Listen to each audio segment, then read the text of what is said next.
So let's learn a little bit more about each of your own personal musical journeys. And we're going to play around with something we like to call Is That Your Vinyl Answer? And we'll start off. Holly, let's start with you first. What do you remember being the first record you ever bought with your own money back when you were a kid? It's funny you should ask. Well, sort of funny. Dave and I, we also like to ask our guests this question because it's always fun to hear. Um, I've said this one a couple of times, possibly on our podcast, and I can't remember. I remember this as being the first album I ever bought, chose by myself, but I have a hard time believing that I bought it because I was only 7 years old, and it was Donny Osmond Superstar. Ah, Nice. But the albums that I remember buying, really buying with my own money in the late 70s were more classic rock, like Boston and Queen, those kinds of things. yeah, for Bands. sure. Yeah. What about you, Dave? Um, I actually remember going down to Licorice Pizza. I don't know if you're familiar with Licorice Pizza. It's Licorice was a record store. I'm sure they were just in Southern California. Holly, do you know if they were anywhere else?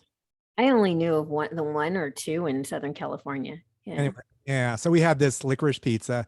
They did these radio spots. It was this woman named Leslie that always talked about what was on sale at the time, and we were just kids. Like, Leslie, she's cute, right? She's got to be cute, right? Listen to her. She's got to be like, we had. I mean, this is we're in our 12, 13 years old, but she was. I mean, that was like almost a radio personality because it was always her on the radio talking about whatever's on sale in a super cool voice. I loved it so much. But there was a Licorice Pizza that I went to, and I think it was in 1979 with my bar mitzvah money. I got this record. Ah, yes. Get the Knack.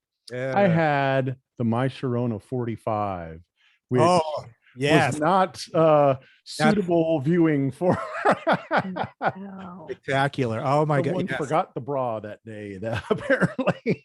Much like Phoebe Cates. I do, like, someone will say Phoebe Cates or someone will say my Sharona 45, and I'll just like go there and like, oh Yeah, those were the Hi, days. Brad. yeah, that kind of situation. Oh, yeah. doesn't anybody knock anymore is the question we Right. gotta ask ourselves there.